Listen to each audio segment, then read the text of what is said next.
नमस्कार प्यारे मित्रों, कैसे हैं आप सभी लोग। आशा करते हैं कि आप सभी लोग ठीक होंगे, स्वस्थ होंगे, अच्छे होंगे। दोस्तों आज की जो क्लास है वह कक्षा 12 विषय रसायन विज्ञान। टॉपिक क्या होगा दोस्तों हमारा जैव अणु, जिससे लास्ट में हम लोग इससे संबंधित महत्वपूर्ण प्रश्नों को भी देखेंगे। दोस्तों आज की क्लास काफ़ी महत्वपूर्ण है। यह कक्षा 12 के अतिरिक्त अन्य सभी प्रतियोगी परीक्षाओं जैसे आपका super TET, MP TET, UP TET, navy MR, SSC, NTPC आदि परीक्षाओं के लिए काफ़ी महत्वपूर्ण है। दोस्तों जैसा कि आपको यहाँ दिख भी रहा होगा, एक नज़र सब कवर। दोस्तों आज की क्लास काफ़ी महत्वपूर्ण है। अगर आपने इस क्लास को लास्ट तक देखा तो आपके एग्ज़ाम में काफ़ी लाभ मिलेगा। ठीक है दोस्तों, तो चलिए दोस्तों चलते हैं आगे, अपने आज के मोटिवेशनल कोट की ओर चलते हैं। आज का मोटिवेशनल कोट क्या है दोस्तों?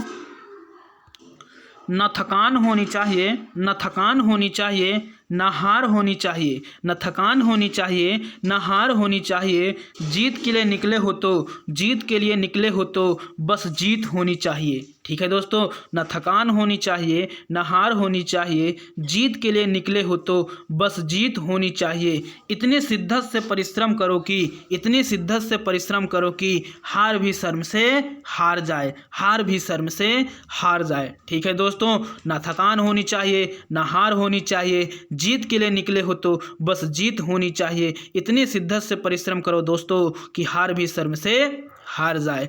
तो चलिए दोस्तों चलते हैं इसी मोटिवेशनल कोट के अनुसार आज हम लोग अपनी क्लास को प्रारंभ करते हैं और फिर लास्ट में इससे संबंधित महत्वपूर्ण प्रश्नों को देखते हैं। ठीक है दोस्तों, चलिए। जैसा कि दोस्तों आपको दिख रहा होगा, पहला हमारा टॉपिक क्या है दोस्तों? विटामिन, जो कि मैंने आपको ऑफलाइन क्लास में बाकायदे इसको पढ़ाया है और नोट्स में लिखाया भी है। ठीक है दोस्तों, तो चलिए दोस्तों चलते हैं। सबसे पहले हम लोग विटामिन को समझते हैं। ये वे कार्बनिक यौगिक हैं जो प्रोटीन, कार्बोहाइड्रेट एवं वसा से अलग हो तथा स्वस्थ एवं शारीरिक वृद्धि एवं पाचन क्षमता को बनाए रखने में सहायता करते हों। उन्हें क्या कहते हैं दोस्तों? विटामिन। ठीक है दोस्तों, वे कार्बनिक यौगिक जो प्रोटीन, कार्बोहाइड्रेट एवं वसा से अलग हों तथा स्वस्थ व शारीरिक वृद्धि एवं पाचन क्षमता को बनाए रखने में सहायता करते हों, उन्हें क्या कहते हैं दोस्तों? विटामिन कहते हैं। उन्हें क्या कहते हैं? विटामिन कहते हैं। ठीक है दोस्तों विटामिन के रक्त के थक्के जमने के लिए उत्तरदायी है। यानी कि विटामिन जो के है दोस्तों, यह रक्त का थक्का जमाने के लिए इसका उपयोग किया जाता है, विटामिन के का। ठीक है दोस्तों, तो चलिए दोस्तों थोड़ा सा मैं आप लोगों को विटामिन के बारे में कुछ बता दूं। दोस्तों अगर बात करते हैं विटामिन, तो दोस्तों जो विटामिन है, जैसा कि मैंने आपको ऑफलाइन क्लास में बताया है कि विटामिन की खोज किसने की?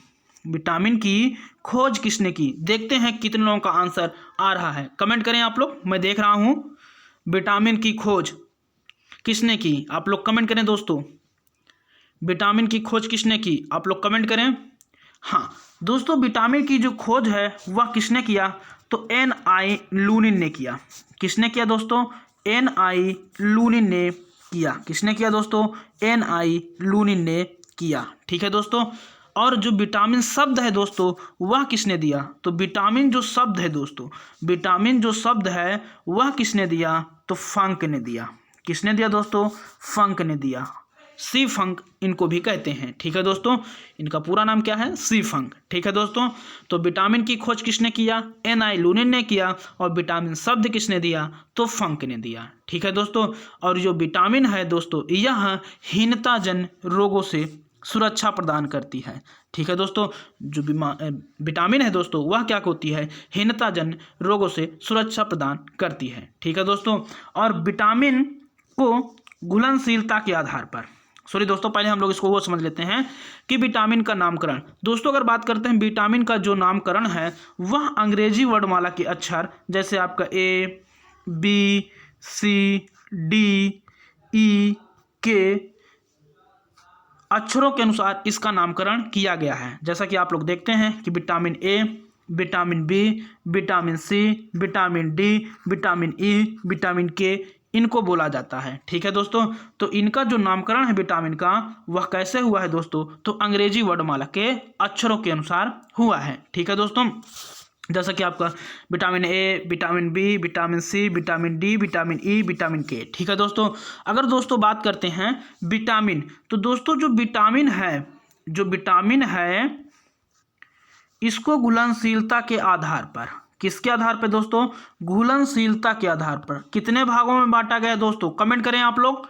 विटामिन को घुलनशीलता के आधार पर कितने भागों में बांटा गया है, तो 2 भागों में बांटा गया है। कौन कौन सा वो भाग है दोस्तों, बताएं आप लोग, कमेंट करें।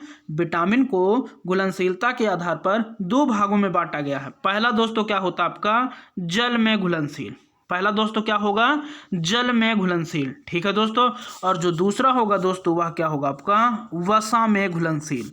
दूसरा क्या होगा दोस्तों, वसा में घुलनशील।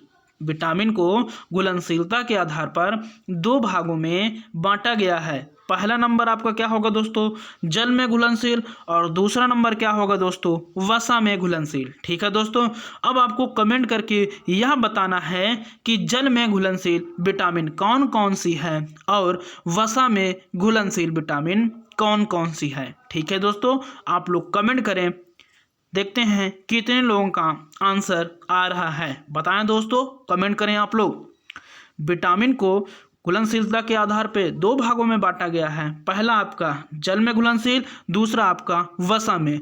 तो जो जल में घुलनशील विटामिन है दोस्तों वह कौन कौन सी है, तो दोस्तों जो जल में घुलनशील विटामिन है वह विटामिन बी और विटामिन सी है। कौन कौन सी है दोस्तों, विटामिन बी और विटामिन सी है, यह आपकी जल में घुलनशील है। ठीक है दोस्तों, और जो वसा में घुलनशील दोस्तों विटामिन है वह कौन कौन सी है, तो ए है, डी है, ई है और के है। ठीक है दोस्तों, वसा में घुलनशील विटामिन कौन कौन सी है, तो विटामिन ए है, विटामिन डी है, विटामिन ई है और विटामिन के है। ठीक है दोस्तों, ये विटामिन आपकी वसा में घुलनशील है, और जो विटामिन सी है और विटामिन बी है दोस्तों यहाँ जल में घुलनशील है। ठीक है दोस्तों, तो घुलनशीलता के आधार पर विटामिन को 2 भागों में बांटा गया है। पहला मैंने आपको बताया जल में और दूसरा वसा में। जल में घुलनशील विटामिन बी और सी है दोस्तों।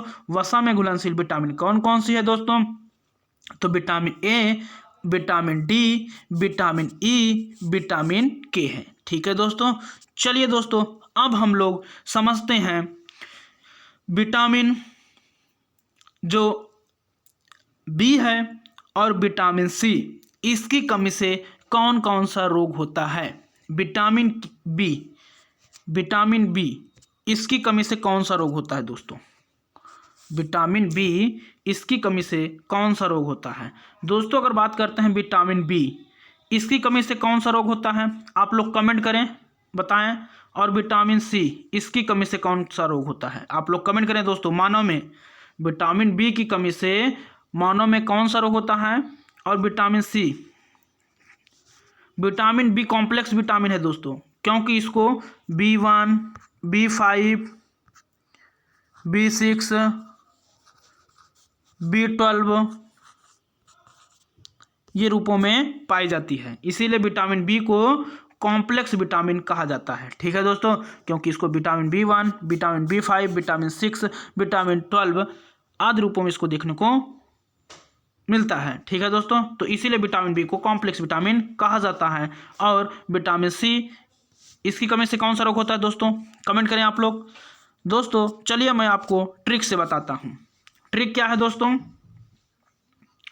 ट्रिक क्या है हमारी, ट्रिक हमारी क्या है दोस्तों, जैसा कि मैंने आपको ऑफलाइन क्लास में बताया है। ट्रिक क्या है बताएं आप लोग, कमेंट करें। ट्रिक क्या होगी दोस्तों, रा, बे, पे, इस, शू और ना। ठीक है दोस्तों, ट्रिक क्या है, रा, बे, पे, इस, शू, ना। ठीक है दोस्तों, ये ट्रिक है। अब दोस्तों आप क्या करेंगे, यहाँ पे विटामिन ए को बैठाएंगे। ठीक है दोस्तों, और यहाँ पे विटामिन सॉरी दोस्तों, हाँ, यहाँ पे विटामिन B1 को बैठाएंगे और यहाँ पे विटामिन आप B5 को बैठाएंगे और यहाँ पे आप विटामिन C को बैठाएंगे और यहाँ पे विटामिन आप D को बैठाएंगे और यहाँ पे आप विटामिन E को बैठाएंगे। ठीक है दोस्तों, हम लोग विटामिन की कमी से मानव में रोग को देख रहे हैं। ठीक है दोस्तों, तो जैसा कि आपको पता है, इसको मैं थोड़ा सा लिख दूँ बड़ा सा। हाँ, ट्रिक क्या थी दोस्तों, फिर से मैं लिख दे रहा हूँ। ट्रिक क्या है दोस्तों, रा बे पे इस शू ना।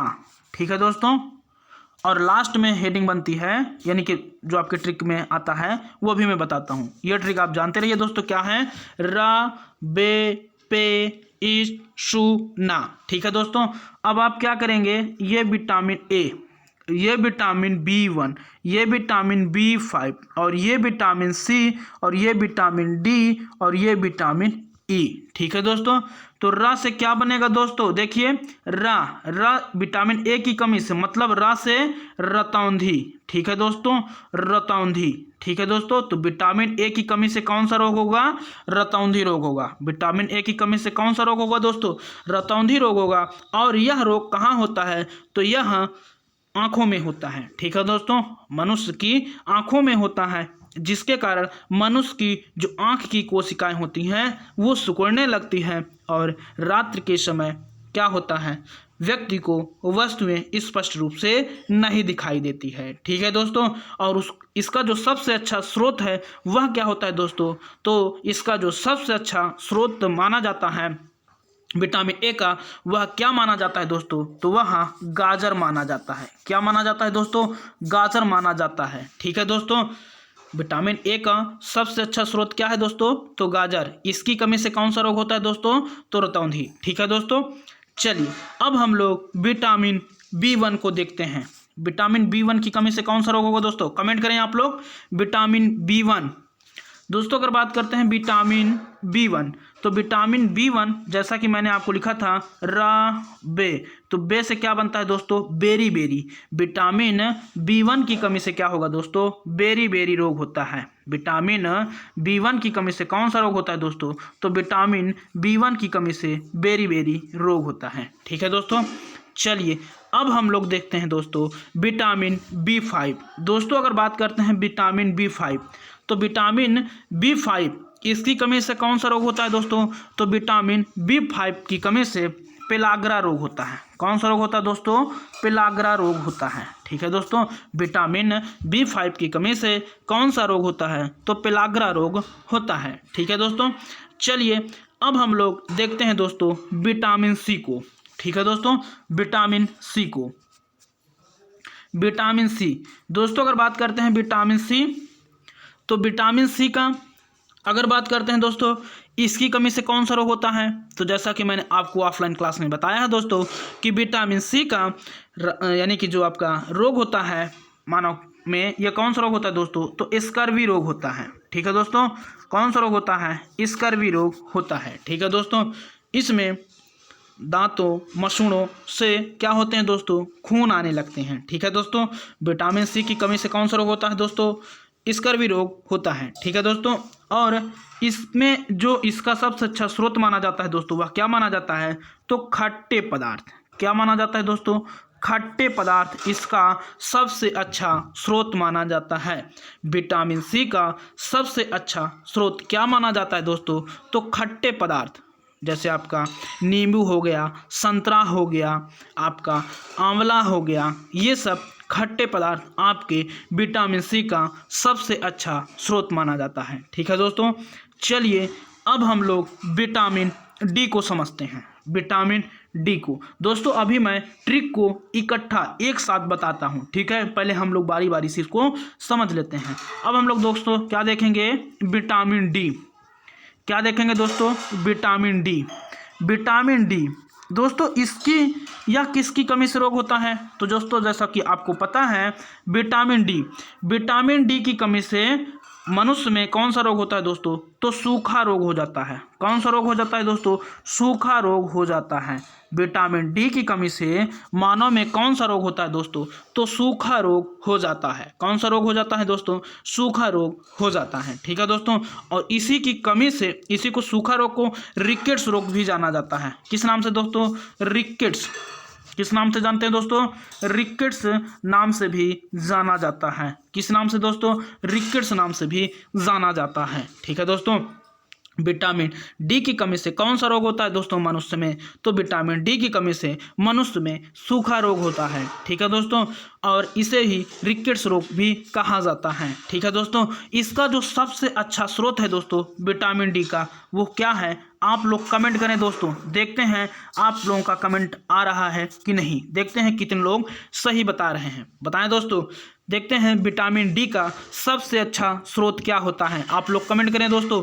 विटामिन डी का सबसे अच्छा स्रोत क्या होता है? देखते हैं कितने लोगों का आंसर आ रहा है। बताएं दोस्तों, कमेंट करें। देखते हैं कितने लोगों का आंसर आ रहा है। विटामिन डी का सबसे अच्छा स्रोत क्या है दोस्तों? जो विटामिन डी का स्रोत माना जाता है वह क्या होता है? धूप। क्या माना जाता है? धूप। ठीक है दोस्तों। सूर्य का धूप विटामिन डी का, या सूर्य का प्रकाश विटामिन डी का सबसे अच्छा स्रोत माना जाता है। ठीक है दोस्तों। चलिए अब हम लोग समझते हैं दोस्तों विटामिन ई। विटामिन ई बताएं दोस्तों। विटामिन ई की कमी से मनुष्य में कौन सा रोग होता है? Vitamin E. आप लोग कमेंट करें दोस्तों। देखते हैं कितने लोगों का आंसर आ रहा है। बताएं दोस्तों विटामिन डी का सबसे अच्छा स्रोत क्या है? सॉरी दोस्तों, विटामिन ई। विटामिन ई का, यानी कि विटामिन ई की कमी से कौन सा रोग होता है दोस्तों? आपको ये बताना है। विटामिन ई की कमी से कौन सा रोग होता है मनुष्य में? बताएं दोस्तों, कमेंट करें आप लोग। दोस्तों अभी हम लोग इसके बाद इससे संबंधित महत्वपूर्ण प्रश्नों को देखेंगे भी। ठीक है दोस्तों।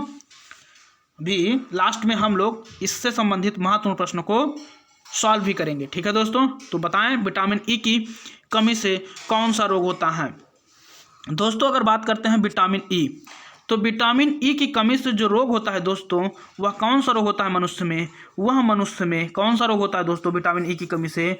तो बांझपन। कौन सा रोग होता है दोस्तों? बांझपन। और इसी को एक नाम से और जाना जाता है दोस्तों, क्या? बांध्यता रोधी। क्या नाम जाना जाता है दोस्तों? बांध्यता रोधी। ठीक है दोस्तों। क्या कहा जाता है? बांध्यता रोगी। बांध्यता रोधी इस विटामिन को कहा जाता है। बांध्यता रोधी, यानी कि ये विटामिन, जब विटामिन ई को बांध्यता रोधी विटामिन भी कहा जाता है। ठीक है दोस्तों। तो मनुष्य में या मानव में विटामिन ई की कमी से बांझपन या नपुंसकता रोग हो जाता है। ठीक है दोस्तों। इसी को नपुंसकता रोग से भी जाना जाता है। ठीक है दोस्तों। तो ये विटामिन आपका था vitamin A, vitamin B one, vitamin B five, vitamin C, vitamin D, vitamin E. ठीक है दोस्तों। इनकी कमी से मानव में रोग हम लोगों ने देख लिया। विटामिन ए की कमी से कौन सा रोग होता है दोस्तों? रतौंधी। कौन सा रोग होता है दोस्तों? रतौंधी। विटामिन बी1 की कमी से कौन सा रोग होता है दोस्तों? बेरी। और दोस्तों विटामिन बी5 की कमी से कौन सा रोग होता है दोस्तों? तो पिलाग्रा होता है। और विटामिन सी की कमी से कौन सा रोग होता है दोस्तों? तो स्कर्वी रोग होता है। और विटामिन डी की कमी से कौन सा रोग होता है दोस्तों? तो विटामिन डी की कमी से कौन सा रोग होता है दोस्तों? हाँ, विटामिन डी की कमी से सूखा रोग, और इसी को रिकेट्स रोग भी कहा जाता है। ठीक है दोस्तों। विटामिन डी की कमी से कौन सा रोग होता है दोस्तों? सूखा रोग, और इसी को रिकेट्स रोग भी कहा जाता है। ठीक है दोस्तों। और विटामिन ई की कमी से कौन सा रोग होता है? तो विटामिन ई की कमी से आपका नपुंसकता या बांझपन, या इसी को बांध्यता रोधी विटामिन भी कहते हैं। ठीक है दोस्तों। तो विटामिन ई की कमी से कौन सा रोग होता है? बांझपन या नपुंसकता। बांझपन या नपुंसकता। अब हम लोग दोस्तों देखेंगे कि विटामिन ई विटामिन ई की कमी से कौन सा रोग होता है? बांझपन एवं नपुंसकता रोग होता है, और इसी को बाध्यता रोधी विटामिन भी कहा जाता है। ठीक है दोस्तों, चलिए दोस्तों चलते हैं। अब हम लोग विटामिन के की कमी से कौन सा रोग होता है इसको जानते हैं। दोस्तों, विटामिन के की कमी से रुधिर का थक्का नहीं बनता है। ठीक है दोस्तों, विटामिन के की कमी से मनुष्य में रुधिर का थक्का नहीं बन पाता है। ठीक है दोस्तों, क्या नहीं हो पाता है? रुधिर का थक्का, रुधिर का थक्का नहीं बनता है। ठीक है दोस्तों, किसकी कमी से? विटामिन के की कमी से। ठीक है दोस्तों, चलिए दोस्तों चलते हैं। अब हम लोग आगे टॉपिक क्यों चलते हैं। आगे टॉपिक में हम लोग विटामिन का वर्गीकरण, जैसा कि अभी हम लोगों ने देखा, अब हम लोग एक बार इसको पुनः देख लेते हैं। विटामिन का वर्गीकरण, तो घुलनशीलता के आधार पर मैंने बताया था कि विटामिन को 2 भागों में बांटा जा सकता है। विटामिन के संरचनात्मक सूत्र एक दूसरे से सर्वदा भिन्न है। विटामिन के संरचनात्मक सूत्र एक दूसरे से सर्वदा भिन्न है, अर्थात ये कार्बनिक यौगिक भिन्न भिन्न परिवारों से संबंध है तथा इनका वर्गीकरण संरचना सूत्र के आधार पर नहीं किया जा सकता। ठीक है दोस्तों, इनका जो वर्गीकरण है वह संरचना सूत्र के आधार पर नहीं किया जा सकता। ठीक है दोस्तों, इनको जल में विलेयता या अविलेयता के आधार पर साधारणतः निम्न 2 समूहों में विभाजित किया जाता है। ठीक है दोस्तों, जैसा कि मैंने अभी आपको बताया। ठीक है दोस्तों, तो एक बार इसको हम लोग पुनः समझ लेते हैं। विटामिन के संरचना सूत्र एक दूसरे से सर्वदा भिन्न है, अर्थात ये कार्बनिक यौगिक भिन्न भिन्न परिवारों से संबंध है, अतः इनका वर्गीकरण संरचना सूत्र के आधार पर नहीं किया जा सकता। इनको जल में विलेयता या अविलेयता के आधार पर साधारणतः निम्न 2 समूहों में विभाजित किया जाता है। ठीक है दोस्तों, कितने समूहों में विभाजित किया जाता है? तो 2 समूहों में विभाजित किया जाता है। ठीक है दोस्तों, चलिए अब हम लोग देखते हैं। हाँ, चलिए दोस्तों चलते हैं। अब देखते हैं विटामिन के प्रकार। दोस्तों, जैसा कि मैंने आपको भी बताया कि विटामिन को घुलनशीलता के आधार पर 2 भागों में बांटा जाता है। ठीक है दोस्तों, पहला नंबर जल में अविलेय विटामिन, यानी कि जल में अविलेय मतलब वसा में कौन कौन से घुलनशील हो दोस्तों। तो जैसा कि आपको पता है कि ए, डी और ई और के विटामिन होती है। ठीक है दोस्तों, तो जल में अविलेय विटामिन ये सामान्यतः प्राकृतिक भोजन के लिपिड के सहचर में पाए जाते हैं। ठीक है दोस्तों, ये सामान्यतः प्राकृतिक भोजन के लिपिड के सहचर में पाए जाते हैं। ये जल में अविलेय, परंतु जल में क्या होते हैं दोस्तों? अविलेय होते हैं, परंतु वसा में क्या होते हैं दोस्तों? विलेय होते हैं। ये जल में अविलेय होते हैं, परंतु वसा में क्या होते हैं दोस्तों? विलेय होते हैं। ठीक है दोस्तों, जैसा कि आप देख रहे हैं vitamin A, vitamin D, vitamin ई और विटामिन के आदि। ठीक है दोस्तों, ये क्या होते हैं आपके? ये आपके जल में अविलेय होते हैं, परंतु वसा में क्या होते हैं दोस्तों? आपके ये विलेय होते हैं। ठीक है दोस्तों, तो हम इन विटामिनों को क्या कह सकते हैं दोस्तों? हम इन विटामिनों को यह कह सकते हैं कि ये विटामिन जल में अविलेय विटामिन है। ठीक है दोस्तों, जल में अविलेय विटामिन है, परंतु वसा में क्या होती है दोस्तों? ये विलेय होती हैं। वसा में क्या होती हैं दोस्तों? ये विलेय होती हैं। ठीक है दोस्तों, अभी हम लोग लास्ट में इससे संबंधित महत्वपूर्ण प्रश्नों को भी देखेंगे। ठीक है दोस्तों, चलिए अब हम लोग देखते हैं जल में विलेय कौन कौन सी विटामिन है। जल में विलेय कौन कौन सी विटामिन है, तो देखते हैं दोस्तों। ये विटामिन जल में विलेय होते हैं, ये विटामिन जल में विलेय होते हैं। इसमें इसमें विटामिन बी कॉम्प्लेक्स तथा विटामिन सी आते हैं। ठीक है दोस्तों, कौन कौन सी विटामिन है? ये विटामिन जल में विलय होते हैं। इसमें विटामिन बी कॉम्प्लेक्स, जैसा कि मैंने अभी आपको बताया है दोस्तों कि ये विटामिन बी कॉम्प्लेक्स विटामिन क्यों कहते हैं, अभी मैंने आपको बताया है। ठीक है दोस्तों, तो जल में विटामिन विलय कौन कौन सी है? तो बी कॉम्प्लेक्स है और आपकी विटामिन सी है। कौन कौन सी है दोस्तों? विटामिन आपकी बी कॉम्प्लेक्स है तथा विटामिन आपकी सी है। ठीक है दोस्तों, चलिए दोस्तों चलते हैं। अब हम लोग एक एक विटामिन को देखते हैं। जैसा कि दोस्तों आपको सबसे पहले आपके सामने स्क्रीन पे क्या है दोस्तों? Vitamin A. विटामिन ए, ठीक है दोस्तों, तो जैसा कि मैंने अभी आपको बताया भी है दोस्तों, मछलियों के यकृत से प्राप्त होने वाले तेल, मछलियों के यकृत से प्राप्त होने वाले तेल, मक्खन, संपूर्ण दुग्ध, मछलियों के तेल से प्राप्त होने वाले तेल, मक्खन, संपूर्ण दूध तथा अंडपीतक प्राणी उद्भव के भोजन हैं। ठीक है दोस्तों, उद्भव के भोजन हैं। जो विटामिन ए, इसका रासायनिक नाम क्या होता है दोस्तों? रेटिनॉल। अभी हम लोग इसके रासायनिक नाम को भी देखेंगे। ठीक है दोस्तों, तो विटामिन ए का रासायनिक नाम क्या है दोस्तों? रेटिनॉल की आपूर्ति करते हैं। ठीक है दोस्तों, क्या करते हैं?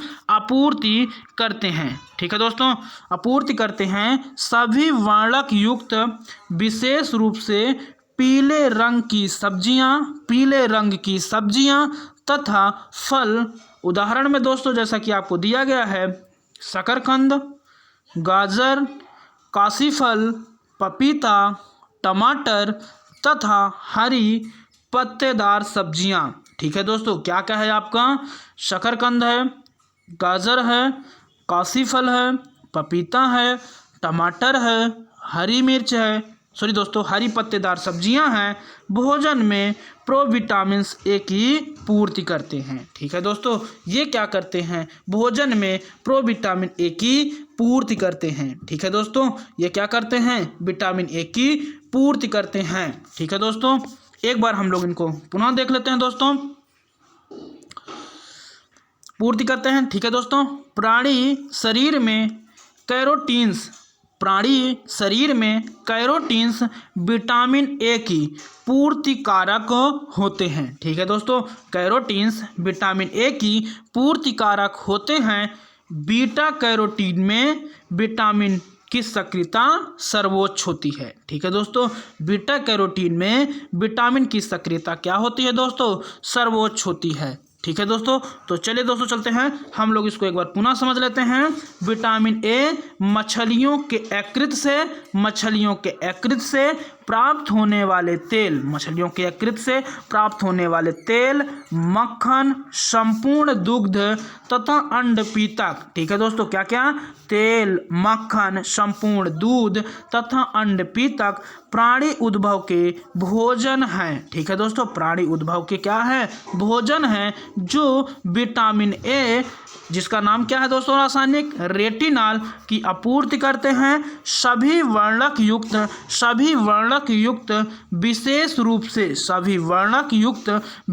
रूप से पीले रंग की सब्जियां तथा फल। उदाहरण आपका दोस्तों क्या है? शकरकंद, गाजर, काशीफल, पपीता, टमाटर तथा हरी पत्तेदार सब्जियां भोजन में प्रोविटामिन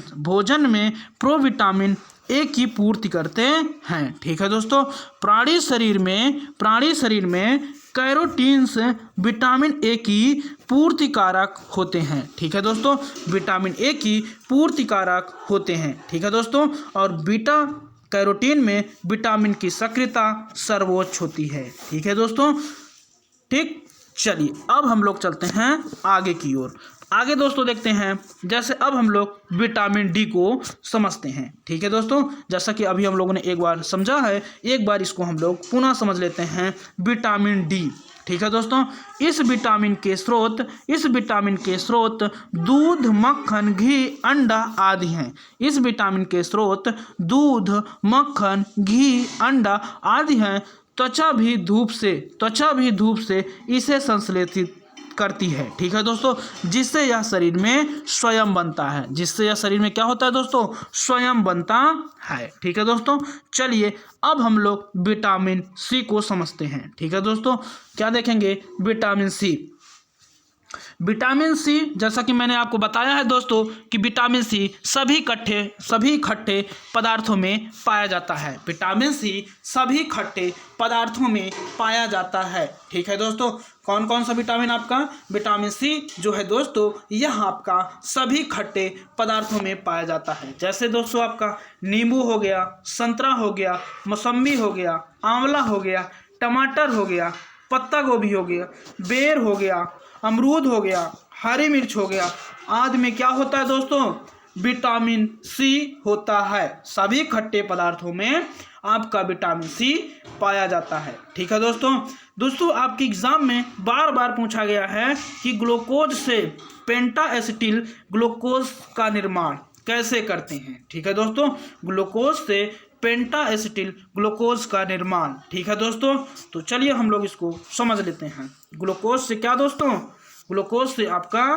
पेंटा एसिटिल ग्लूकोज का निर्माण। तो ग्लूकोज एसिटिल क्लोराइड के साथ अभिक्रिया करा के, ग्लूकोज एसिटिल क्लोराइड के साथ अभिक्रिया करा के पेंटा एसिटिल ग्लूकोज बनता है। ठीक है दोस्तों, यह किसका सूत्र है दोस्तों, ग्लूकोज C6H12O6, यह किसका सूत्र है दोस्तों, तो यह ग्लूकोज का है। और जब एसिटिल क्लोराइड के साथ क्या करते हैं दोस्तों, अब क्रिया कराते हैं, किसके साथ दोस्तों, एसिटिल क्लोराइड के साथ जब क्रिया कराते हैं तब आपका क्या निर्माण होता है दोस्तों, आपका पेंटा एसिटिल ग्लूकोज का निर्माण हो जाता है। किसका निर्माण होता है दोस्तों, पेंटा एसिटिल ग्लूकोज का निर्माण होता है। और उसके साथ साथ आपका क्या बन जाता है दोस्तों, हाइड्रोक्लोरिक अम्ल का निर्माण हो जाता है। ठीक है दोस्तों, तो आपके एग्जाम में ये क्वेश्चन बार बार पूछा जाता है। ठीक है दोस्तों, तो वेरी मोस्ट इंपॉर्टेंट यह प्रश्न है, ग्लूकोज से पेंटा एसिटिल ग्लूकोज का निर्माण। ठीक है दोस्तों, तो कैसे किया जाता है,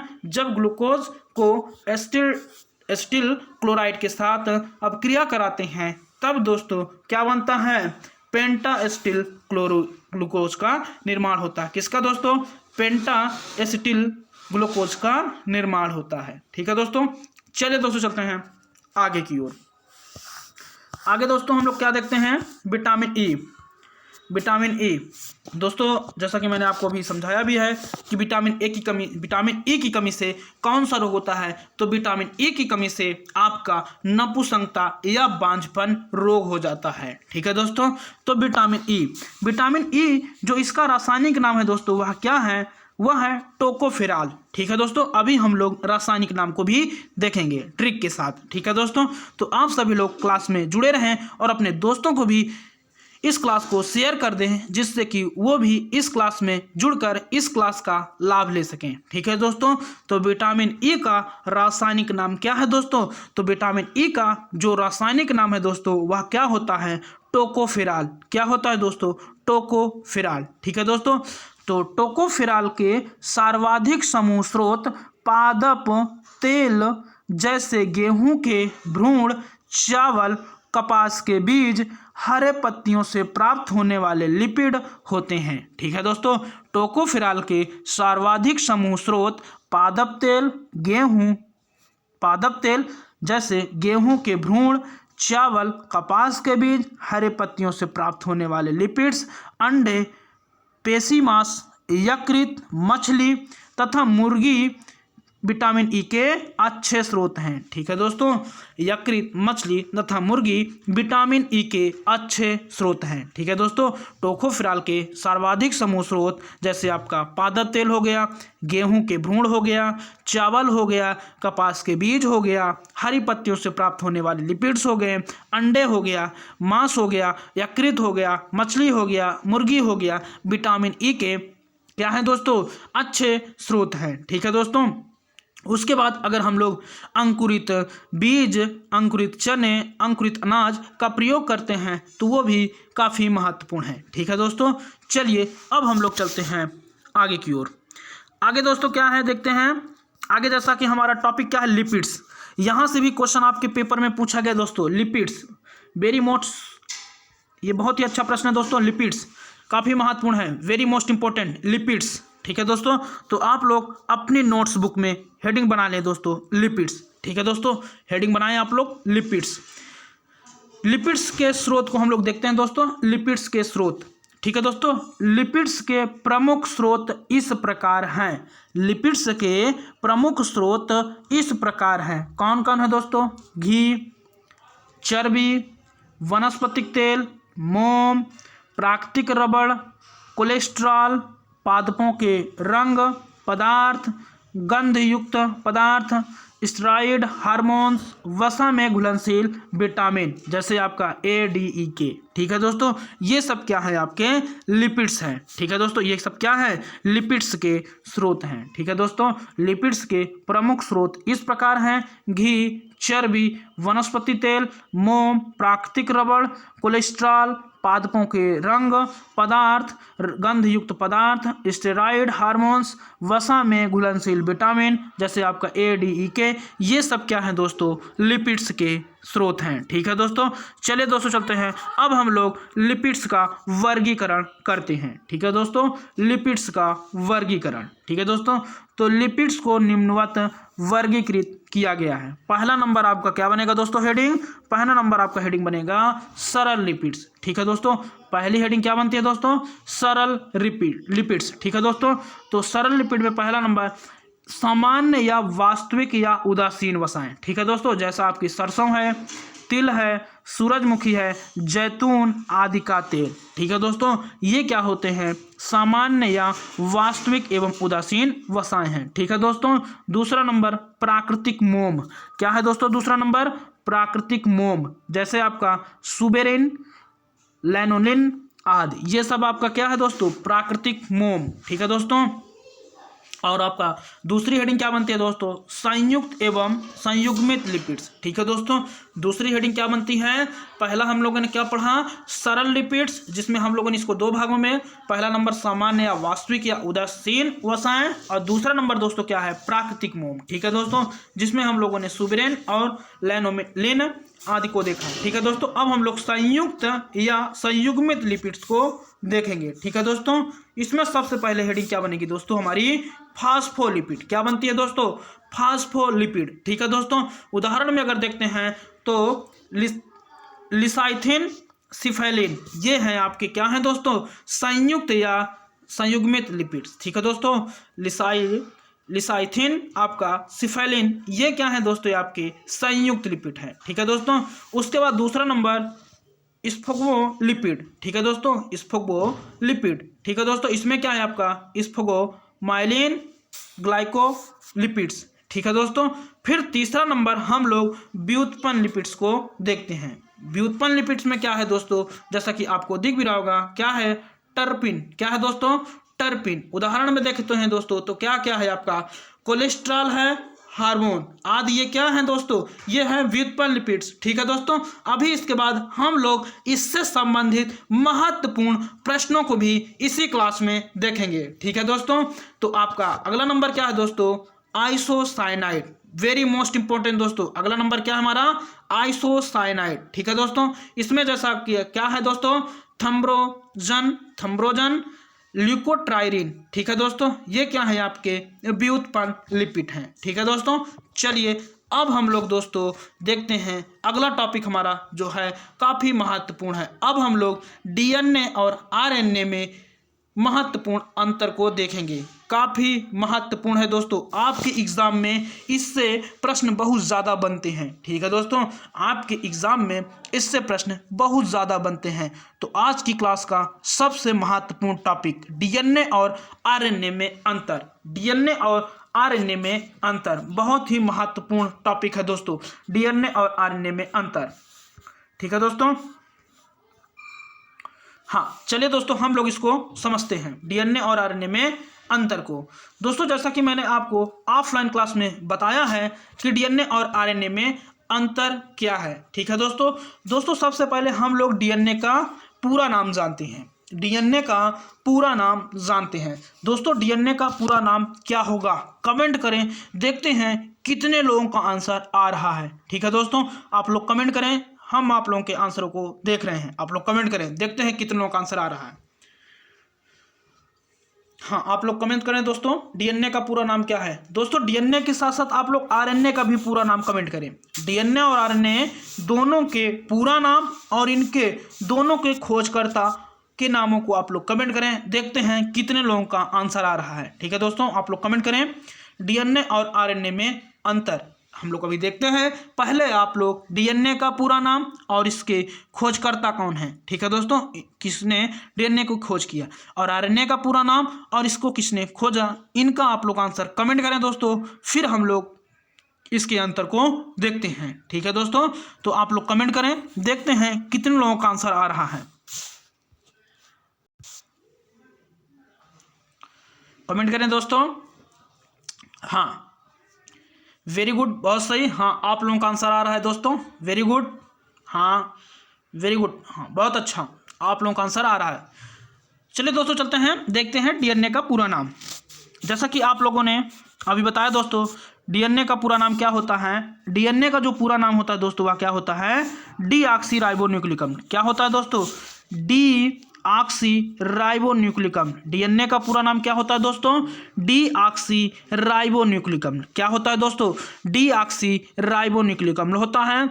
और आरएनए का जो पूरा नाम है दोस्तों, वह क्या होता है आपका, राइबोन्यूक्लिक अम्ल होता है। क्या होता है दोस्तों, राइबोन्यूक्लिक अम्ल होता है। डीएनए का पूरा नाम क्या होता है दोस्तों,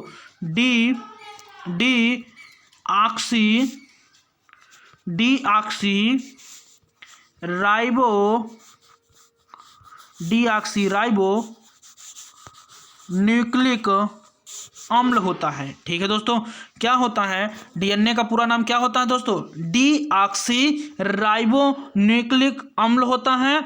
और दोस्तों आरएनए का पूरा नाम क्या होता है, आरएनए का पूरा नाम राइबोन्यूक्लिक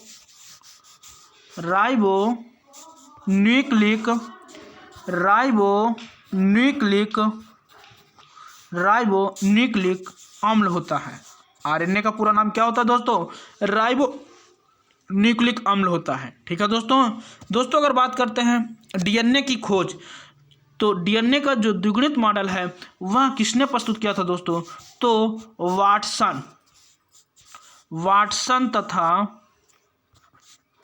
वाटसन तथा क्रिक ने। किसने दोस्तों, वाटसन तथा क्रिक ने। ठीक है दोस्तों, डीएनए का द्विगुणित मॉडल प्रस्तुत किया था। ठीक है दोस्तों, अब अगर बात करते हैं आरएनए की खोज, तो आरएनए की खोज किसने किया था दोस्तों, आरएनए की खोज वाटसन तथा आर्थर ने। वाटसन तथा आर्थर ने। किसने दोस्तों, वाटसन तथा आर्थर ने। ठीक है दोस्तों, वाटसन तथा आर्थर ने आरएनए का, वाटसन तथा आर्थर ने आरएनए की खोज किया, और वाटसन तथा क्रिक ने डीएनए की खोज किया था, और डीएनए का ही द्विगुणित मॉडल प्रस्तुत किया था। ठीक है दोस्तों, चलिए दोस्तों चलते हैं, अब हम लोग इनके अंतर को समझते हैं। ठीक है दोस्तों, सबसे पहले अंतर दोस्तों क्या है, डीएनए में उपस्थित शर्करा 2-डीऑक्सीराइबोज है। ठीक है दोस्तों, डीएनए में उपस्थित शर्करा डीऑक्सीराइबोज शर्करा होती है। ठीक है दोस्तों, और जो आरएनए में उपस्थित शर्करा होती है वह क्या होती है दोस्तों, ओनली राइबोज शर्करा होती है। ठीक है दोस्तों, डीएनए में उपस्थित शर्करा डीऑक्सीराइबोज शर्करा होती है, और जो आरएनए में उपस्थित होती है शर्करा वह राइबोज शर्करा होती है। यह डीएनए तथा आरएनए का पहला अंतर है। ठीक है दोस्तों, उसके बाद दूसरा अंतर क्या है, डीएनए में साइटोसिन तथा थायमिन पिरिमिडीन क्षारकों के रूप में होते हैं। डीएनए में साइटोसिन तथा थायमिन पिरिमिडीन क्षारकों के रूप में होते हैं। ठीक है दोस्तों, जो डीएनए में साइटोसिन तथा थायमिन पिरिमिडीन क्षारकों के रूप में होते हैं। ठीक है दोस्तों, और दूसरा नंबर आरएनए में क्या है, आरएनए में साइटोसिन तथा यूरेसिल, आरएनए में साइटोसिन तथा यूरेसिल पिरिमिडीन क्षारकों के रूप में होते हैं। ठीक है दोस्तों, आरएनए में साइटोसिन तथा यूरेसिल पिरिमिडीन क्षारकों के रूप में होते हैं। ठीक है दोस्तों, चलिए अब हम लोग इसके तीसरे अंतर को समझते हैं। ठीक है दोस्तों, दो अंतर हो चुके हैं, अब हम लोग तीसरे अंतर को समझते हैं। डीएनए की द्विकुंडलित अल्फा हेलिक्स संरचना होती है। ठीक है दोस्तों, डीएनए की कैसी संरचना होती है? तो डीएनए की द्विकुंडलित संरचना होती है। कैसी संरचना होती है दोस्तों? तो डीएनए की द्विकुंडलित संरचना होती है। ठीक है दोस्तों, और दोस्तों जो आरएनए की संरचना है वह कैसी होती है? तो आरएनए की संरचना एक कुंडलित होती है। आरएनए की संरचना एक कुंडलित अल्फा हेलिक्स होती है। ठीक है दोस्तों, आरएनए की जो संरचना होती है वह कैसी होती है? तो वह आपका एकल कुंडलित हेलिक्स रचना होती है। ठीक है दोस्तों, ये हमारा डीएनए तथा आरएनए का तीसरा अंतर हो जाता है। चलिए दोस्तों देखते हैं चौथा अंतर क्या है। डीएनए अणु अत्यधिक विशाल होते हैं। डीएनए अणु क्या होते हैं दोस्तों? अत्यधिक विशाल होते हैं। और इनका जो आणविक द्रव्यमान होता है दोस्तों वह कितना होता है? तो 6 × 10⁶ से 16 × 10⁶ के मध्य होता है। इनका जो आणविक द्रव्यमान होता है दोस्तों वह कितना होता है? तो वह आणविक द्रव्यमान आपका 6 × 10⁶ से 16 × 10⁶ के मध्य होता है। किनका दोस्तों? डीएनए का आणविक द्रव्यमान। ठीक है दोस्तों, और इसके जो अणु होते हैं वह अत्यधिक विशाल होते हैं। ठीक है दोस्तों, चलिए दोस्तों देखते हैं अब आरएनए का चौथा अंतर क्या होता है। आरएनए अणु अपेक्षाकृत छोटा होता है। आरएनए जो अणु होता है दोस्तों वह अपेक्षाकृत क्या होता है? तो वह अपेक्षाकृत छोटा होता है। आरएनए जो अणु होता है दोस्तों वह अपेक्षाकृत क्या होता है? तो वह अपेक्षाकृत छोटा होता है। क्या होता है दोस्तों? छोटा होता है। और दोस्तों इसका जो आणविक द्रव्यमान है वह कितना होता है दोस्तों? तो वह आणविक द्रव्यमान 20,000 से 4,000 के मध्य होता है। ठीक है दोस्तों, जो आरएनए का आणविक द्रव्यमान होता है वह दोस्तों कितना होता है? तो 20,000 से 40,000 के मध्य होता है। ठीक है दोस्तों, एक बार हम लोग इसको पुनः समझ लेते हैं। डीएनए में उपस्थित शर्करा डीऑक्सीराइबोस शर्करा के रूप में होती है, पहला नंबर। और आरएनए में दोस्तों क्या है? आरएनए में जो उपस्थित शर्करा होती है वह राइबोस शर्करा के रूप में होती है। ठीक है दोस्तों, दूसरा नंबर डीएनए में साइटोसिन तथा थायमिन पिरिमिडीन क्षारकों के रूप में होता है। ठीक है दोस्तों, और जो आरएनए में है यह साइटोसिन तथा यूरेसिल पिरिमिडीन क्षारकों के रूप में होता है। ठीक है दोस्तों, और तीसरा नंबर डीएनए की जो द्विकुंडलित संरचना होती है। डीएनए की कैसी संरचना होती है दोस्तों? द्विकुंडलित होती है। ठीक है दोस्तों, ऐसा मैंने आपको ऑफलाइन क्लास में इसका डायग्राम बनाया है। यह किसकी संरचना है दोस्तों? तो यहाँ डीएनए की संरचना है। कैसी होती है दोस्तों? जैसा कि मैंने आपको ऑफलाइन क्लास में इसका ऐसा स्ट्रक्चर बनाया था। किसका दोस्तों? डीएनए का। ठीक है दोस्तों, यह किसकी संरचना है दोस्तों? तो यहाँ डीएनए की संरचना है। ठीक है दोस्तों, किसकी संरचना है दोस्तों? तो यहाँ डीएनए की संरचना है। और आरएनए की कैसे बनाते दोस्तों? तो आरएनए की मैंने आपको ऐसे बनवाया था ऑफलाइन क्लास में।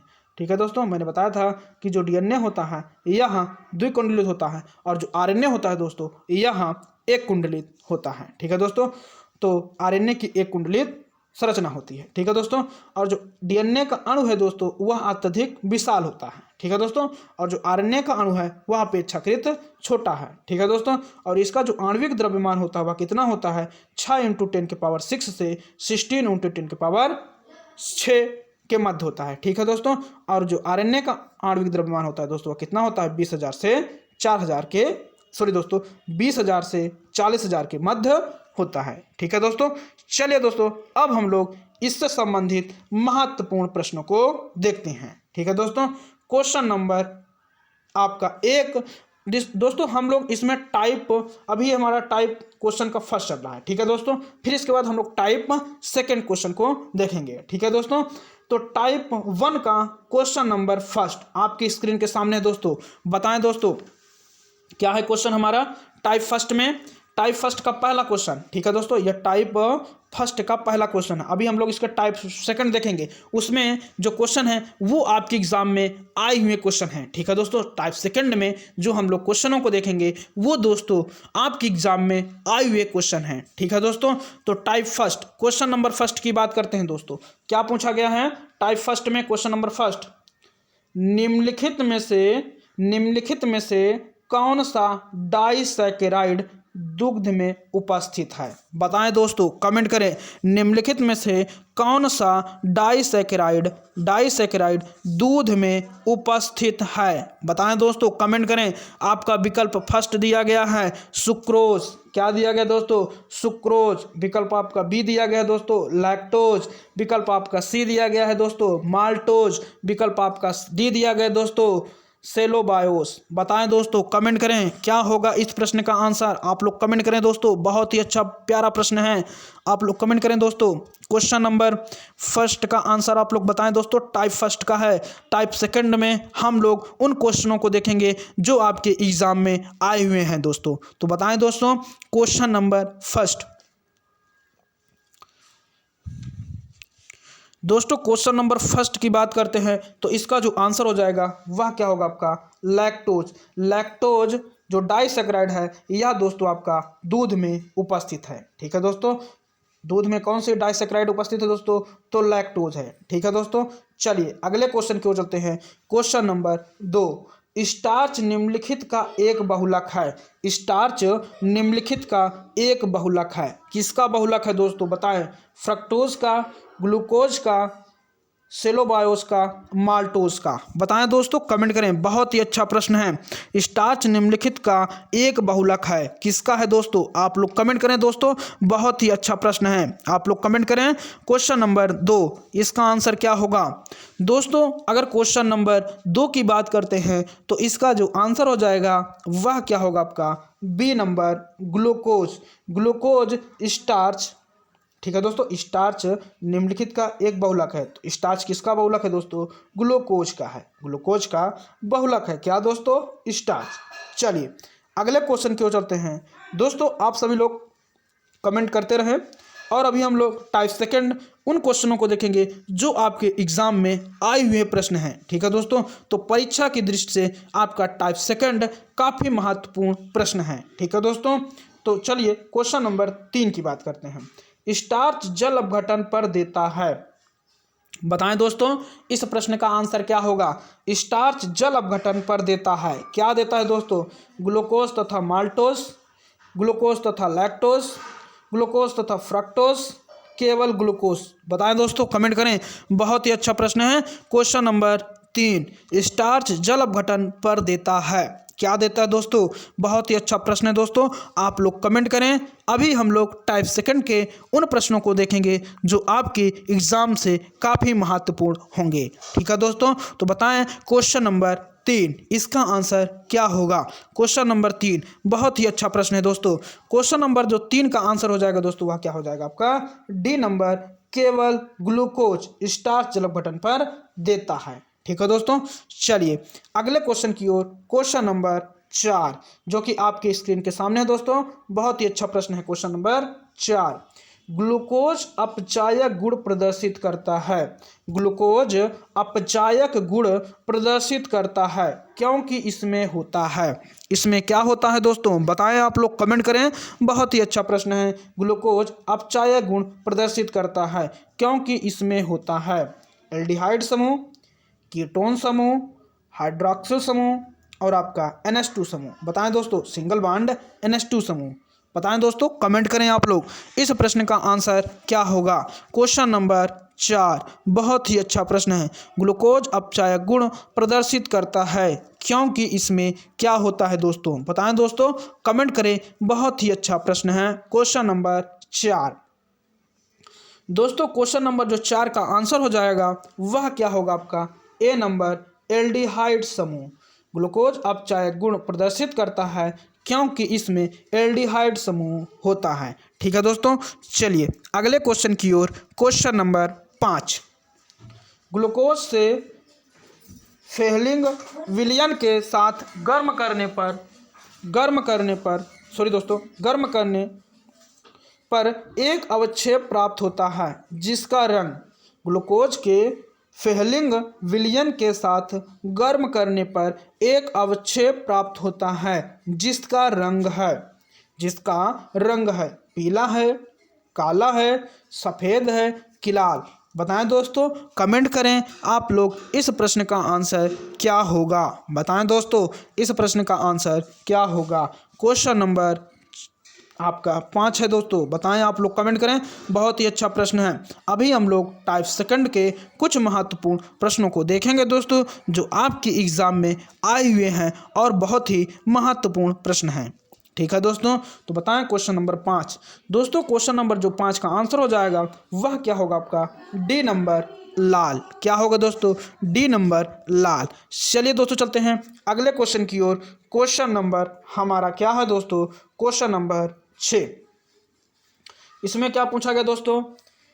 ग्लूकोज टालेन अभिकर्मक के साथ रजत दर्पण देता है, इससे किस समूह की उपस्थिति प्रकट होती है? एल्डिहाइड समूह, कीटोनिक समूह, एल्कोहलिक समूह, अम्लीय समूह।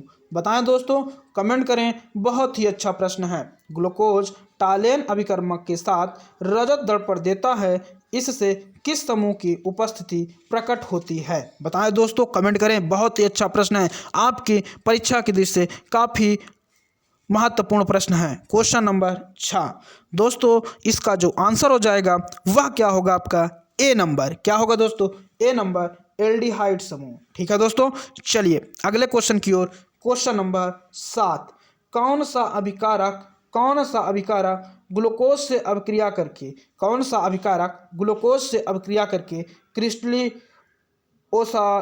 बनाता है? बताएं दोस्तों। फेहलिंग विलयन, फेनिल हाइड्रोजन, बेनेडिक्ट विलयन, हाइड्रॉक्सिल एमीन। बताएं दोस्तों, कमेंट करें। इस प्रश्न का आंसर क्या होगा? Question number 7। बहुत ही अच्छा प्रश्न है क्वेश्चन नंबर 7। आप लोग प्रश्न का आंसर कमेंट करें दोस्तों। बहुत ही अच्छा प्रश्न है क्वेश्चन नंबर 7।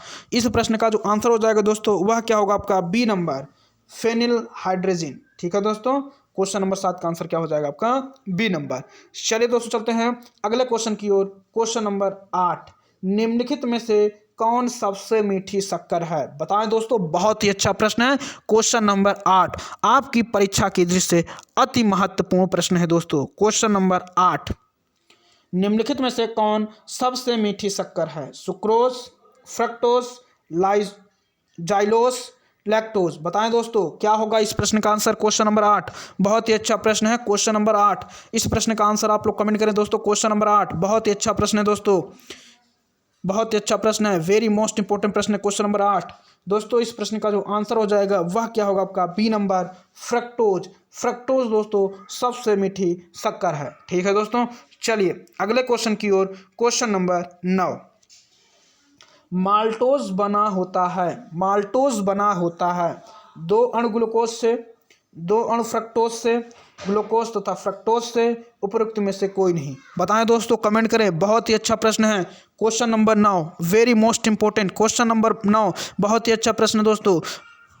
माल्टोज बना होता है दोस्तों। जो माल्टोज बना होता है वह किसका बना होता है दोस्तों? तो 2 अणु ग्लूकोज के बना होता है। ठीक है दोस्तों, माल्टोज किससे बनता है? तो माल्टोज 2 अणु ग्लूकोज से बनता है। ठीक है दोस्तों, चलिए दोस्तों चलते हैं अगले क्वेश्चन की ओर। Question number 10। ग्लूकोज अणु एक्स अणु फेनिल हाइड्रोजन से अभिक्रिया करके ओसाजोन देता है। इसमें एक्स का मान है 4 है, 1 है, 2 है, 3 है। बताएं दोस्तों। बहुत ही अच्छा प्रश्न है क्वेश्चन नंबर 10। क्वेश्चन नंबर 10 बहुत ही अच्छा प्रश्न दोस्तों। आप लोग इस प्रश्न का आंसर कमेंट करें। क्या होगा दोस्तों? Question number 10। दोस्तों इस प्रश्न का जो आंसर हो जाएगा वह क्या होगा आपका? D number. क्या होगा दोस्तों? D number. एक्स का जो मान होगा दोस्तों वह कितना होगा? वह आपका 3 होगा। ठीक है दोस्तों, चलिए दोस्तों चलते हैं अगले क्वेश्चन की ओर। Question number 11। स्टार्च के जल अपघटन से बनता है। स्टार्च के जल अपघटन से बनता है। बताएं दोस्तों क्या बनता है? Glucose, fructose, sucrose, maltose. बताएं दोस्तों, कमेंट करें। बहुत ही अच्छा प्रश्न दोस्तों।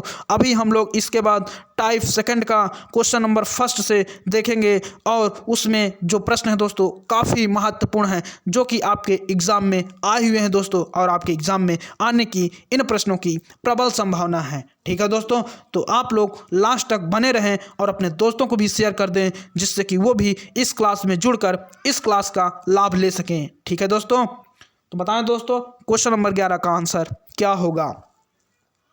क्वेश्चन नंबर जो 11 का आंसर हो जाएगा दोस्तों, वह क्या होगा आपका डी नंबर। क्या होगा दोस्तों, डी नंबर। ठीक है दोस्तों, क्या होगा आपका डी नंबर। ठीक है दोस्तों, माल्टोस।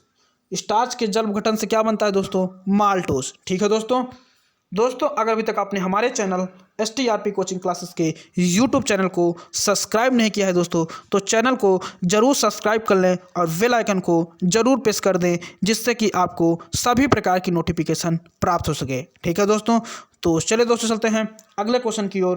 क्वेश्चन नंबर हमारा 12, C6H12O6।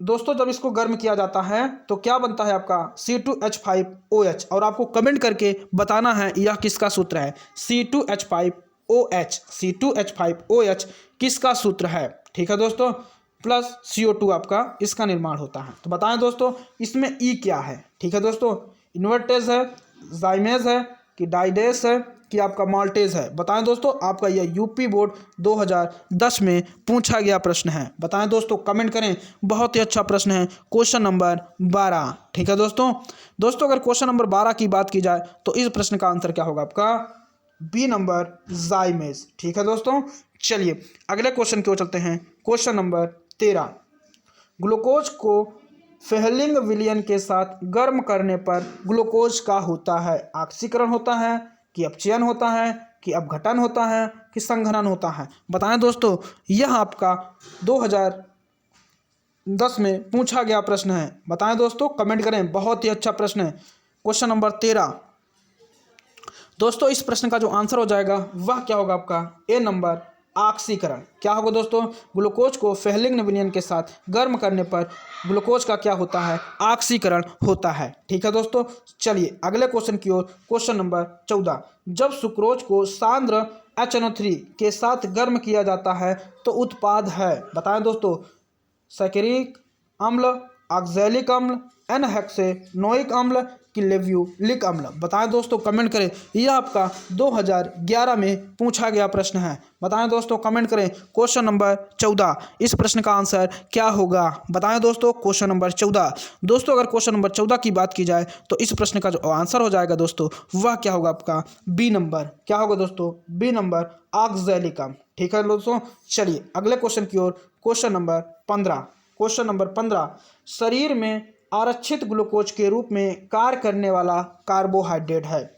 Sucrose, starch, glycogen, fructose. बताएं दोस्तों, शरीर में आरक्षित ग्लूकोज के रूप में कार्य करने वाला कार्बोहाइड्रेट है। Sucrose, starch, glycogen, fructose. बहुत ही अच्छा प्रश्न है दोस्तों। आप लोग इस प्रश्न का आंसर कमेंट करें दोस्तों। क्वेश्चन नंबर 15, बहुत ही अच्छा प्रश्न है, क्वेश्चन नंबर 15।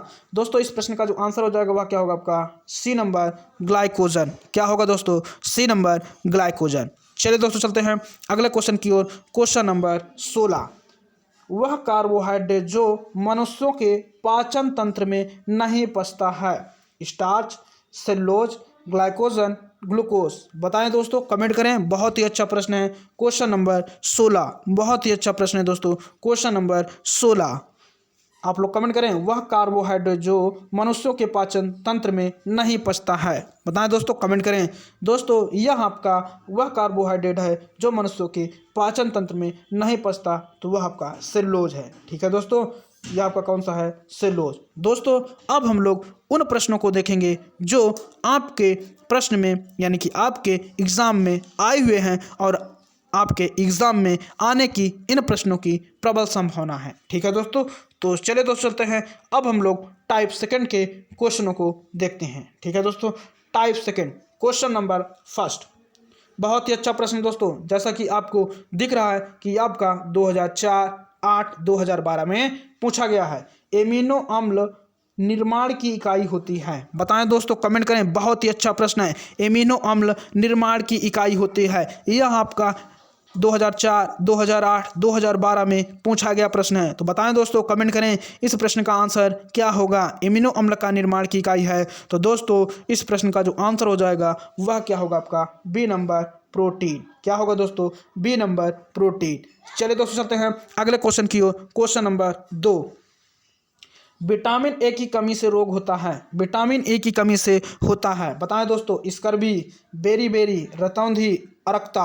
बताएं दोस्तों, 2008, 2012 में पूछा गया प्रश्न है। यह प्रश्न आप लोगों के लिए दोस्तों, विटामिन ए की कमी से कौन सा रोग होता है और इसकी कमी से कौन सा रोग होता है, आपको यह कमेंट करना है तथा इसके रासायनिक नाम को भी आपको कमेंट करना है। ठीक है दोस्तों, यह प्रश्न आप लोगों के नाम है। ठीक है दोस्तों, चलिए अब हम लोग चलते हैं क्वेश्चन नंबर 3 की ओर। निम्नलिखित में से कौन सा विटामिन स्कर्वी रोग के लिए उत्तरदायी है? Vitamin A, vitamin C, vitamin K, vitamin D. निम्नलिखित में से कौन सा विटामिन स्कर्वी रोग के लिए उत्तरदायी है? तो दोस्तों यह प्रश्न आपके लिए परीक्षा के दृष्टि से काफ़ी महत्वपूर्ण है। निम्नलिखित में से कौन सा विटामिन स्कर्वी रोग के लिए उत्तरदायी है? तो दोस्तों इस प्रश्न का जो आंसर हो जाएगा वह क्या होगा आपका?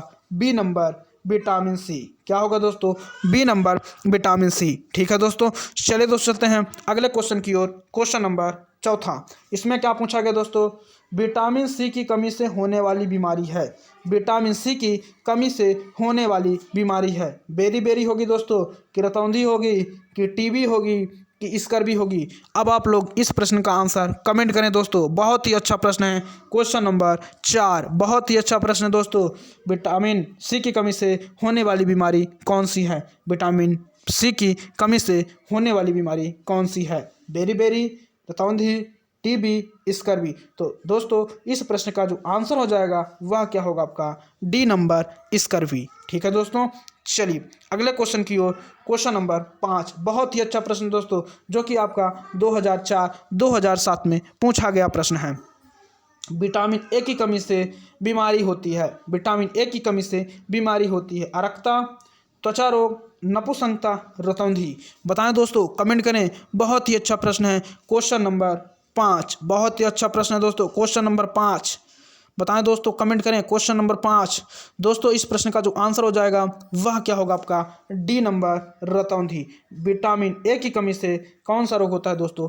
तो रतौंधी रोग हो जाता है। ठीक है दोस्तों, और आप लोग कमेंट करके ये बताएं कि विटामिन ए का रासायनिक नाम क्या होगा। ठीक है दोस्तों, क्योंकि मैंने अभी आपको शुरू की क्लास में बताया है। ठीक है दोस्तों, विटामिन ए का रासायनिक नाम क्या होगा। ठीक है दोस्तों, चलिए अगले क्वेश्चन की ओर। क्वेश्चन नंबर 6, बहुत ही अच्छा प्रश्न दोस्तों। क्वेश्चन नंबर 6, जल में विलेय विटामिन है। बताएं दोस्तों, बहुत ही अच्छा प्रश्न है। अभी मैंने आप लोगों को इसी क्लास में बताया है। बताएं दोस्तों, vitamin D, vitamin E, vitamin C, vitamin B. बताएं दोस्तों, बहुत ही अच्छा प्रश्न है। क्वेश्चन नंबर 6, जल में विलेय विटामिन है। कमेंट करें दोस्तों, जैसा कि आपको पता है कि जल में विलेय विटामिन कौन सी है, जल में विलेय विटामिन कौन सी है। तो दोस्तों जैसा कि आपको पता है कि विटामिन सी है। ठीक है दोस्तों, विटामिन बी और विटामिन आपकी सी है, तो आपका विकल्प आपका दिया गया है सी। ठीक है दोस्तों, विटामिन सी। चलिए दोस्तों चलते हैं अगले क्वेश्चन की ओर। आयोडीन की कमी से बीमारी होती है। बताएं दोस्तों, बेरी, रतौंधी, स्कर्वी, घेंघा। यह आपका 2005, 11, 13 में पूछा गया प्रश्न है। बताएं दोस्तों, आयोडीन की कमी से बीमारी होती है। बहुत ही अच्छा प्रश्न है दोस्तों। आयोडीन की कमी से कौन सी बीमारी होती है? तो दोस्तों जैसा कि आपको पता है कि आयोडीन की कमी से घेंघा रोग हो जाता है। ठीक है दोस्तों, चलिए अगले क्वेश्चन की ओर। क्वेश्चन नंबर 8, स्कर्वी रोग किसकी कमी से होता है? स्कर्वी रोग किसकी कमी से होता है? Carbohydrate, vitamin B, vitamin C, खनिज लवण। तो दोस्तों इस प्रश्न का आंसर क्या होगा, आप लोग कमेंट करें और अपने दोस्तों को भी वीडियो को शेयर कर दें, जिससे कि वो भी इस क्लास में जुड़कर इस क्लास का लाभ ले सकें। ठीक है दोस्तों, तो बताएं दोस्तों इस प्रश्न का आंसर क्या होगा। तो दोस्तों इस प्रश्न का जो आंसर हो जाएगा वह क्या होगा आपका? सी नंबर, स्कर्वी रोग विटामिन सी की कमी से होता है। ठीक है दोस्तों, चलिए अगले क्वेश्चन की ओर। क्वेश्चन नंबर 9, कैल्सीफेरॉल कहलाता है? दोस्तों जैसा कि आपको पता है कि मैंने ऑफलाइन क्लास में आपको विटामिन के रासायनिक नाम को पढ़ाया है, तो बताएं दोस्तों कैल्सीफेरॉल किस विटामिन का रासायनिक नाम है? बताएं दोस्तों, 2011 में यह प्रश्न आपका पूछा गया है। कैल्सीफेरॉल कहलाता है vitamin A, vitamin B, vitamin C, vitamin D. तो दोस्तों जैसा कि आपको पता है कि कैल्सीफेरॉल आपका इसका जो आंसर हो जाएगा वह क्या होगा दोस्तों? D number. विटामिन डी का रासायनिक नाम है कैल्सीफेरॉल। ठीक है दोस्तों, विटामिन डी का रासायनिक नाम क्या है दोस्तों? कैल्सीफेरॉल है। ठीक है दोस्तों, चलिए अगले क्वेश्चन की ओर। क्वेश्चन नंबर 10, डीएनए में परिपूरक क्षार है यूरेसिल व थायमिन, साइटोसिन व गुआनिन, एडेनिन, थायमिन, गुआनिन व साइटोसिन, एडेनिन व थायमिन, गुआनिन व यूरेसिल, एडेनिन व गुआनिन, थायमिन व साइटोसिन। बताएं दोस्तों, आपको ऑफलाइन क्लास में बाकायदे इसको पढ़ाया गया है। ठीक है दोस्तों, तो आप लोग इस प्रश्न का आंसर कमेंट करें। बहुत ही अच्छा प्रश्न है। क्वेश्चन नंबर 10 दोस्तों, इस प्रश्न का जो आंसर हो जाएगा वह क्या होगा आपका? वह आपका क्या होगा? B number. Adenine, thymine, guanine व साइटोसिन डीएनए में परिपूरक क्षार है। ठीक है दोस्तों, चलिए दोस्तों चलते हैं अगले क्वेश्चन की ओर। Question number 11। ठीक है दोस्तों, क्वेश्चन नंबर 11, इसमें क्या पूछा गया दोस्तों? डीएनए का कार्य है पैतृक गुणों का संग्रहण, स्वप्रतिकरण, अनुलेखन, उपयुक्त सभी। बताएं दोस्तों, कमेंट करें। डीएनए का कार्य है, क्या है दोस्तों? इस प्रश्न का आंसर कमेंट करें। बहुत ही अच्छा प्रश्न है।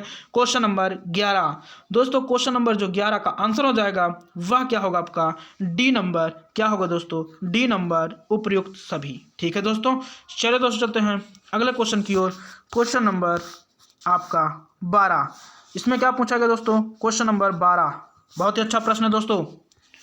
न्यूक्लिक अम्ल है बहुलक, सरल अणु, प्रोटीन, शर्करा। बताएं दोस्तों, न्यूक्लिक अम्ल है बहुलक, सरल अणु, प्रोटीन, शर्करा। बताएं दोस्तों, कमेंट करें। बहुत ही अच्छा प्रश्न है। क्वेश्चन नंबर 12, इस प्रश्न का जो आंसर हो जाएगा दोस्तों वह क्या है आपका? ए नंबर, बहुलक। ठीक है दोस्तों, चलिए अगले क्वेश्चन की ओर। डीएनए में नहीं होता adenine, uracil, thymine, cytosine.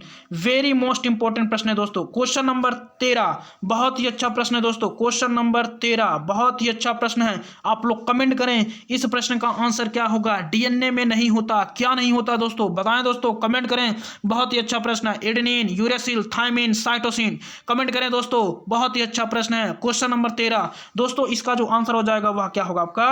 B number, uracil नहीं होता। क्या नहीं होता दोस्तों? यूरेसिल नहीं होता। ठीक है दोस्तों, चलिए अगले क्वेश्चन की ओर चलते हैं। क्वेश्चन नंबर 14 जो कि हमारा लास्ट क्वेश्चन होगा दोस्तों। बहुत ही अच्छा प्रश्न है दोस्तों। बाध्यता रोधी विटामिन है। बताएं दोस्तों, मैंने अभी आपको इसी क्लास में पढ़ाया है। बताएं दोस्तों, कमेंट करें। बहुत ही अच्छा प्रश्न है। आप लोग कमेंट करें दोस्तों। क्वेश्चन नंबर 14 बाध्यता रोधी विटामिन है। बाध्यता रोधी विटामिन है विटामिन डी, विटामिन बी समूह, विटामिन ई, विटामिन ए। बताएं दोस्तों, 2012 में यह प्रश्न आपका पूछा गया है। कमेंट करें दोस्तों, बाध्यता रोधी विटामिन है। क्या होगा दोस्तों इस प्रश्न का आंसर, जो कि मैंने अभी आपको इसी क्लास में पढ़ाया है दोस्तों? तो कमेंट करें दोस्तों। क्वेश्चन नंबर 14 बहुत ही अच्छा प्रश्न है दोस्तों। जो बाध्यता रोधी विटामिन है वह क्या है? तो जैसा कि आपको पता है कि विटामिन सी है। ठीक है दोस्तों, कौन सी विटामिन है? Vitamin C. ठीक है दोस्तों यह हमारी क्लास समाप्त होती है दोस्तों अगर अभी तक आपने हमारे चैनल STRP क्लासेस के YouTube चैनल को सब्सक्राइब नहीं किया दोस्तों, तो चैनल को जरूर सब्सक्राइब कर लें और बेल आइकन को जरूर प्रेस कर दें, जिससे कि आपको सभी प्रकार की नोटिफिकेशन प्राप्त हो सके। ठीक है दोस्तों अगर अभी तक आपने हमारे चैनल STRP कोचिंग क्लासेस के YouTube चैनल को सब्सक्राइब नहीं किया दोस्तों, तो चैनल को जरूर सब्सक्राइब कर लें और बेल आइकन को जरूर प्रेस कर दें, जिससे कि आपको सभी प्रकार की नोटिफिकेशन प्राप्त हो सके। ठीक है दोस्तों आपको यह क्लास कैसे लगी आप सभी लोग कमेंट करके जरूर बताएं और अपने दोस्तों को भी शेयर कर दिया करें। ठीक है दोस्तों, तो आप लोग कमेंट करके जरूर बताएं कि यह क्लास आपको कैसी लगी। धन्यवाद दोस्तों।